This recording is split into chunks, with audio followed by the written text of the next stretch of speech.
Heyo, what's good, everyone?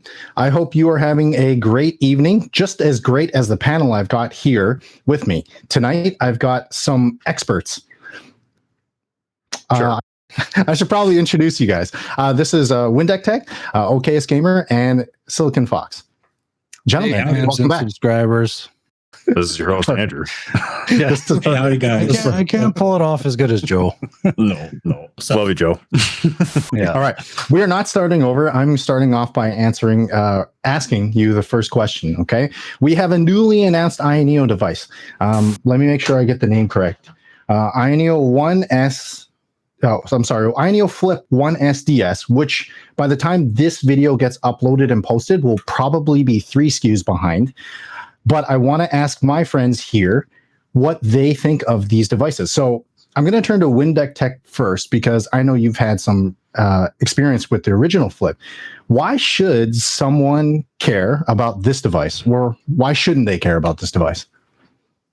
Honestly, if you're into the flip handheld scene, compact handhelds, this is going to be the one to get, I think. It seems like there's obvious upgrades over the first one, namely with the OLED screen, the bigger secondary screen there at a 3:2 ratio, which was actually kind of surprising to see that it got an inch increase in size there. But the compact handhelds are just, I don't know, they're something that kind of harken back to the old Nintendo DS and kind of older way of doing handhelds in my mind. So,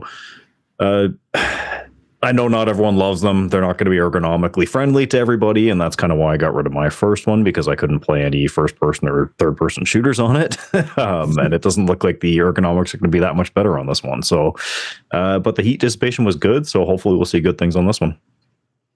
All right. I think you've laid out some compelling reasons there. What about you? What about you, Jeev? What do you think of this device? Why should someone care? Why shouldn't they care? I'll play devil's advocate, and I'll say that you probably shouldn't care that much about this one, since again, it's another HX370 handheld. We're going to be seeing the same performance and a different form factor, mind you. But I mean, this performance by now, it's mid 2025. It's kind of lost its luster a bit for me, and I think we don't know price. At least I didn't see a price, but I have a feeling we'll be able to see this performance for a decent price elsewhere. Like I said, I actually like clamshells, not to go into I love clamshells, but I wasn't that impressed with the first AYANEO Flip. So I'm a little skeptical on this model. The real question, Jeev, is, how much do you want to pay? And then I was honestly surprised that you didn't name drop 1X Sugar again. I was pretty sure you were going to go that direction. Trevor, OKS Gamer, why should someone care, or shouldn't they care about this? Before I go into that, I'm kind of getting the feeling that the Silicon Fox is to the 1X Sugar what I am to the 1X Fly. Just forever optimistic about it. Yeah, so I don't know. The AYANEO Flip 1S DS. Did I get that right?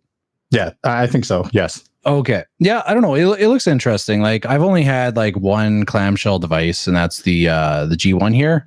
And ergonomically, like Windeck was saying there, it's like they're not like, I'm used to just the general handheld. So when you jump between one to the other, like, it's quite dramatic.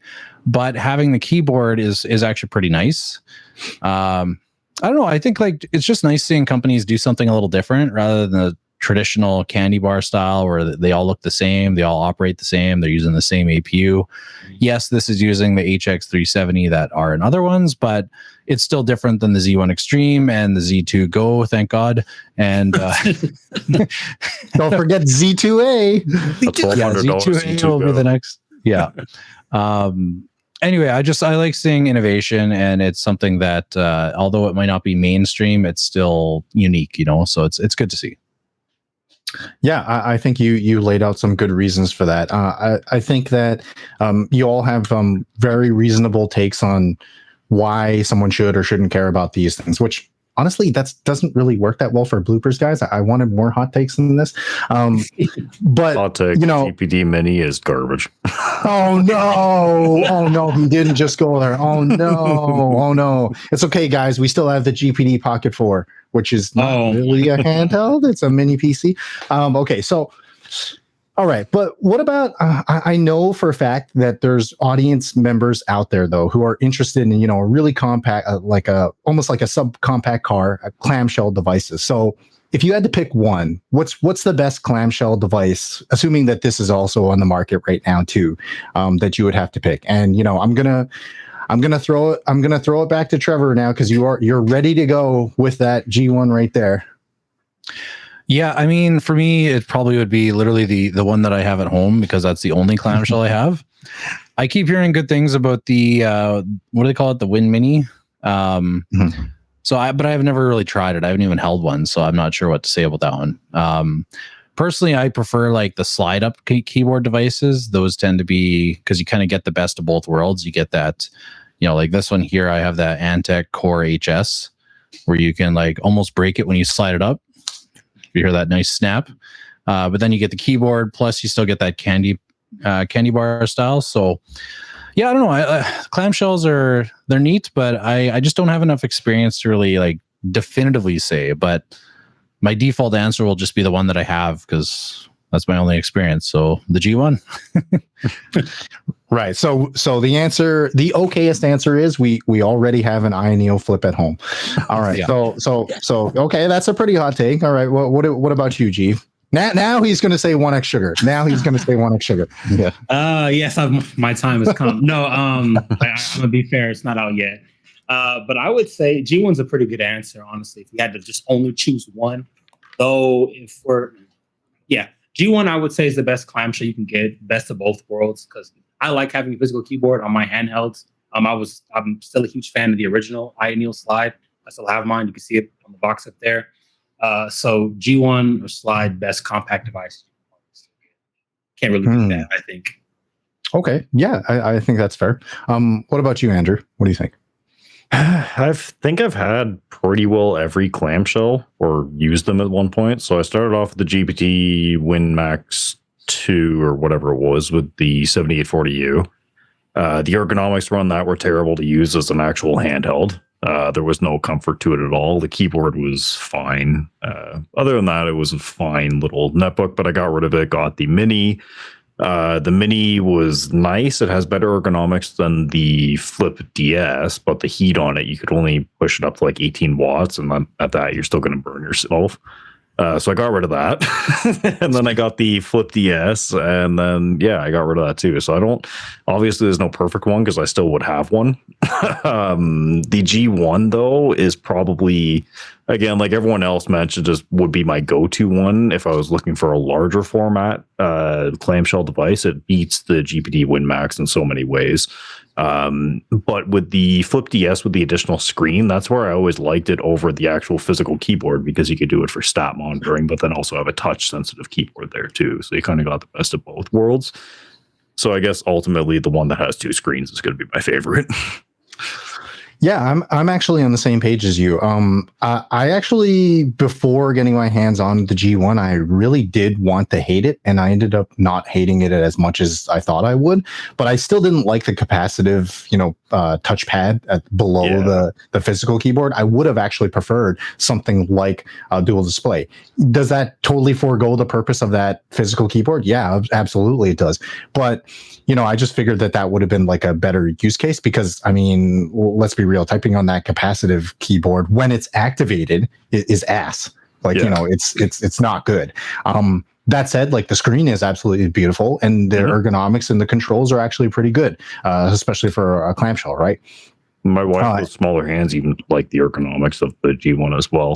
Yeah, I mean, yeah, and like I'll happily state and restate many times that like looking at the pictures, I thought that little like lip or that little edge was going to dig into your your palms or like your thumb, but like I'm happy to say that I was wrong about that. Like I didn't feel that at all, and my wife also didn't feel that either. So yeah, I'm happy to say that.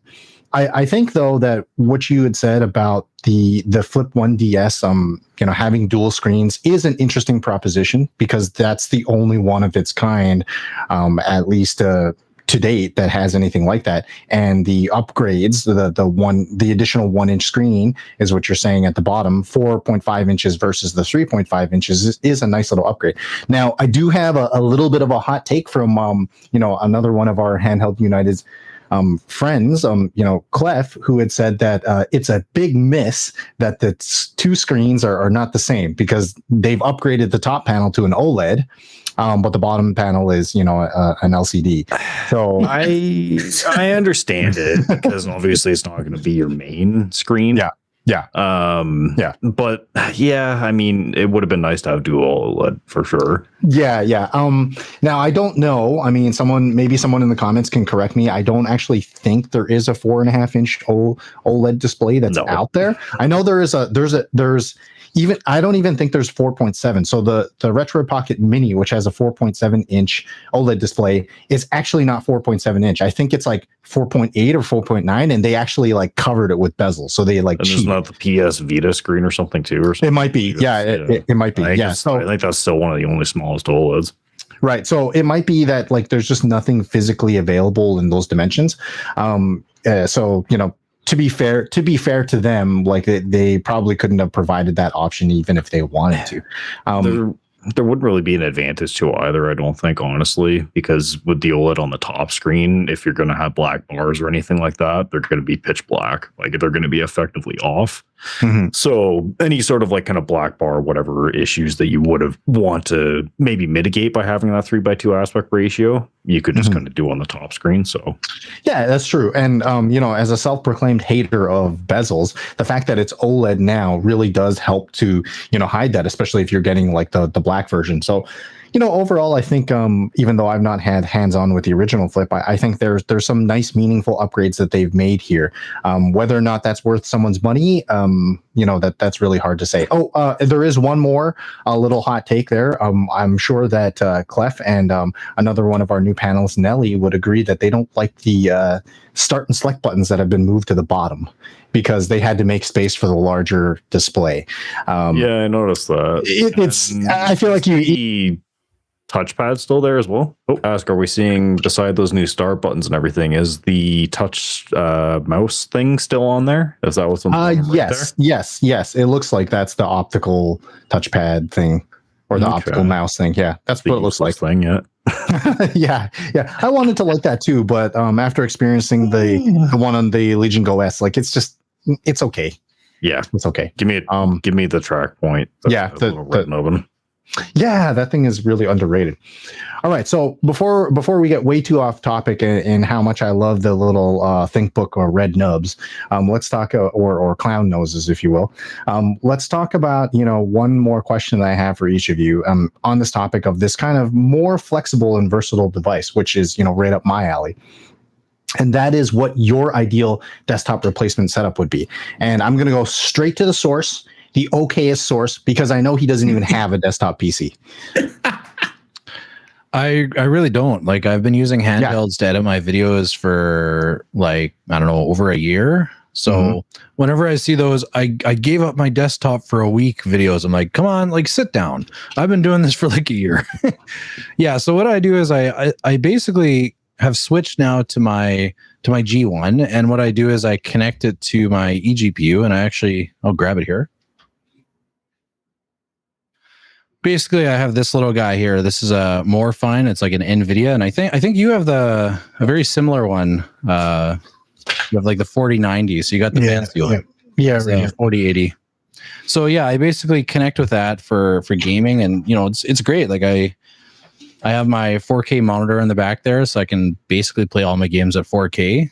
Video editing, having that external GPU does help.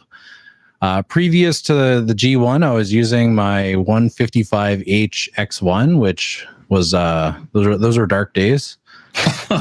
If you've used that Intel chip, but pairing up with an eGPU is fine. I'm being a drama queen here, but yeah, I basically have used my Handheld for everything. When I get home, I just plug in a single USB-C cord, and then I'm good to go with the eGPU, and I'm already connected to the monitor, and I have the mouse and keyboard paired up with that. So basically, it's just a one-cord solution for me. So yeah, I think there's definitely something to be said about that, especially for, like enthusiasts in this space, like all of us here in this room and probably in our audience, because, while it's nice to have many toys and stuff, like syncing up documents and syncing up games, like that's honestly like a huge nuisance, right? And at least for me anyway, one of the big reasons like I keep going back to Steam because of their cloud sync saves, right? Otherwise, like, it's just be like, it would be a huge pain just figuring out like where saves are here or whatever. But let me ask you this, Trevor, for someone who is looking to get a setup similar to yours, what shortcomings do you think that you might have experienced? And like, what would you change about that now? Like, if you were going into it in the first place, don't say like you wouldn't go with the X1 155H, like, or say that if you want. Yeah, I don't know. I think like when I first tried doing it was like way back with the Steam Deck, and that, like, I talked about the 155H being the dark days. That was the dark days. Like the Steam Deck, just the CPU is so weak in it. So I was trying to do everything, and like for what it was back then, it was more just a for fun experiment. But really, when I started getting into handhelds a bit more, that's when I switched over. I think my first device that I used kind of as my main was the One X Player 2, if you remember that one, with the 6800U. Yeah. So that was kind of my main desktop, if you want to call it that.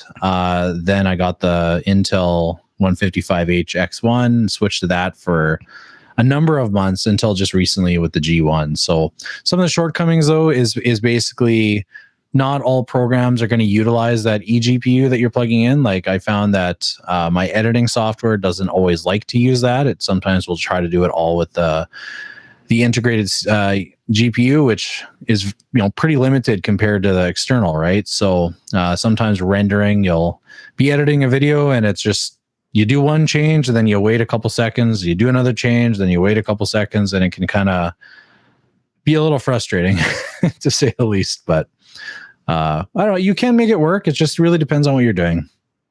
So. Yeah. Great points. And thanks for sharing that. G, do you have any experience with the desktop replacement setup? I actually do. It's funny he said that. Like the very first video on my channel I did was a review of the original 155H from X1 from 1X Player, and I had it hooked up to eGPU. And like for me, dark days for him, but it worked well for what I was doing. Even like development work in Unreal Engine, once I was connected to eGPU, it was enough memory bandwidth to work. So I was pretty happy with that. But if you're asking like what I would want, like now as my go-to, it would probably be the Ryzen AI 395 Max with an Oculink port. Nice, I'm very jealous with an Oculink port. There's enough CPU grunt there, and even enough iGPU grunt as well for me to do the kind of work that I do. So something like that would be just my end game. I mean, I could get about like 70 to 80% of the way there of my main desktop rig using considerably less power. What more can you ask for? Yeah. Those are great points. Yes. What about you, Andrew? I know you've had a lot of experience in this domain. Yeah, I've got videos on the XG Mobile there. First suggestion, don't use XG Mobile for your eGPU's permanent setup or anything. Editing and stuff, like Trevor was saying, I think, like, obviously the problems still exist if you're still experiencing them, of, programs and certain things just not recognizing it immediately or right away. You might get random disconnection errors, especially if you're using NVIDIA GPUs. You got to run code 43 error fixer every time there's a new driver update or something major happening. There's just little nuances to it that there is enough there to turn away somebody off of doing it, and I wouldn't automatically suggest it to anybody and everybody. It's obviously a niche of a niche. The only people I could see it truly being worth it for are somebody with a bit of an exorbitant budget, I guess, if you're going to be looking at buying maybe a higher end gaming laptop, but then you also only really want like a smaller little handheld for kind of light tasks, and then plugging into a heavier GPU at home or on the TV. But again, there's just so many issues. Like I tried to set up like a one handheld kind of system similar to what Trevor's doing with the G1 there with the Ayaneo Flip. So I tried doing it for desktop and then tried doing it for my TV with two separate eGPUs. and it just didn't like either of them. Like sometimes it would work, sometimes it would, and it was just too much of a hassle. So at that point, I just built the cheapo parts desktop for my TV, run Bazite on it, and there you go. There's your perfect console killing machine right there, right? So I love it, but there's just too much tinkering involved that I do enough tinkering in my free time and fun time to not want to do it when I'm trying to do something, basically. Yeah, I think you've painted a pretty descriptive picture for everyone. You know, not everything is as straightforward as even I think a lot of YouTube guides and videos kind of present them to be. It's like, hey, just plug this in, and update the drivers, and you're good to go. Like that's really not representative of a lot of people's experiences. And unfortunately, we're not quite there. Like we've definitely come a long way in terms of being able to do things like with the portable setup and how much power they're actually capable of producing now. It's just not exactly the same. And of course, we're nobody in this room is pretending like, these setups would replace like a full desktop setup either. So people shouldn't be under that delusion. Like it's like a basics, like, like physics, physical limitation. Like that's just not going to happen. But can you do a lot with the, these small setups? Absolutely. You can do a lot. Yeah. If you like pain, though, you could try using Oculink. Yeah, great results, but it's painful. If you love using DDU, you'll be a great supporter of that program. If you're using high quality cables too, and then sometimes they just don't work. Yeah. I think like Silicon I believe Fox was saying was the Asus X13, whatever, the new one with the Max, whatever, 395 plus 316 flow. Yep. That thing. Yeah. I think that with Thunderbolt 5 and proper full Thunderbolt 5 support and accessories to support it would be my more ideal device, because personally, I still do need like a laptop size device, and I do have the ProArt PX13, which is basically the same form factor, but a 2-in-1. So something like that, and then having good, reliable capabilities to hook up to an eGPU at home would be my ideal device, and that would get rid of a desktop for me personally. It would be great. They really need to figure out those Thunderbolt and USB 4, chips before that happens. But yeah, I agree. And the huge driver messes. But yes, thank you, gentlemen, for all of your expertise. I hope that everyone here on the panel is interested in an AYANEO device. If not the Flip 1S DS, I'm sure you'll be around for the Flip 2S 3DS. If you don't like this model, just wait a week and you'll get another shot of the next one. Well, there you go. I was literally just gonna say that. Yeah, the next one. Oh, I'm sorry, I jumped the gun and I was mean when I said 2S 3DS. I meant to say 2S DO, which is dual OLED. That will be the next one. Could you imagine if they had a 3DS though? Oh. I mean, I think it's not 3-dimensional, 3 screens. Yeah. GPD tried that already. I don't think that went so well. There actually was 3D handheld. Do you guys remember that one? That was like that massive one, the Sunday Dragon. Yeah. Oh yeah. Crazy. Yep. Okay. All right. So before we wrap things up, I'd like us to address the comment of the episode. Would you help us out with that today, Andrew? Sure. We have Sora OIXX, the blue sky. What if Steam Deck 2 ends up to become a home console? With the original Steam Deck, they tried to create the proof of concept that a Linux-based system is possible and better than Windows. This was built with confidence for huge Taiwanese companies like Asus, Lenovo, MSI to jump on board and also to ship out their products with SteamOS out of the box. Imagine if Valve can capture a home console market to compete with Sony and Microsoft if they did the same move like they did with the Steam Deck 1. Gonna be wild.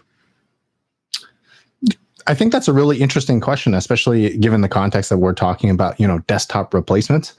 I don't know. What do you gentlemen think about this world where we get, an actual Steam box, but it's some kind of like Steam box hybrid or something?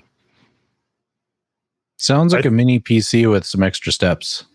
I was thinking the same thing. I personally, I don't see Valve doing that, going the traditional. You don't have to when every PC can run Steam and go to big picture mode. You really don't have to. What was special about the deck was that besides the software solution, it was bespoke silicon that they then had a hardware target to, optimize for. I don't see them doing that on the console side because that's much, much more expensive than a handheld. Trust me. To compete with the silicon inside a PS5 or Xbox, they're talking much more billions in R&D. So I don't see it happening, honestly. No, actually, I agree with you there, Jeeve, because I think that if that does happen, it's really just going to be a Steam box to stream to, the Steam box for your face, which is the Valve Deckard, right? That's my biased opinion, though. What do you think, Andrew? So I'm thinking this more in the spirit of just the home console and like the original Steam boxes. So with the fact that they're bringing out the Legion OS with Steam OS, what they could potentially be doing now going forward, and I think what the Blue Sky might be kind of getting more in line with, is OEMs now offering desktops as well as having desktops offering Steam OS as well as Windows OS options. So it's not just going to be handhelds doing Steam OS and whatever. Maybe there will be a market straight up for desktops now running Steam OS for the people that want a straight up desktop replacement to replace their console or to make that kind of stopgap a little bit easier. And if it comes pre-installed with Steam OS, then people are just going to automatically buy Steam games more than likely and get more money basically funneled into Valve for not doing a whole lot of work, essentially. Just, okay, here's like a free to use SteamOS image. Do your own tweaks with it here where you can. And then we're going to print money on our end from getting people to buy our games, right? If they could do something with the Steam Deck 2 specifically that would maybe support that, maybe perhaps like how the Switch 2 has like the fan on their dock. Maybe they could have like a bit of a more powerful like eGPU option for the Steam Deck 2 to turn it into a home console, but I doubt that will happen, honestly.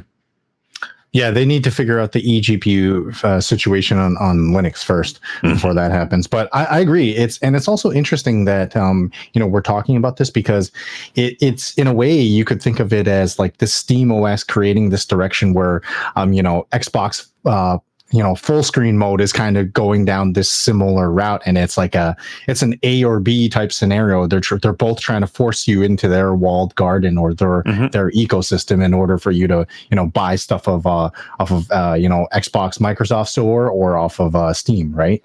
Well, and what's funny too with distros like Baslite, which is what I'm using on my desktop PC on my TV, is it still just inadvertently funnels money into Valve because I do buy games or rebuy games on Steam there just so I can play it on my TV using Baslite or SteamOS, whatever, right? Yes, right. Exactly. All right. So that's definitely an interesting proposition that Sora is presenting. Hopefully, we live long enough to see the competition, fight it out, and we still actually own a game or two at that point.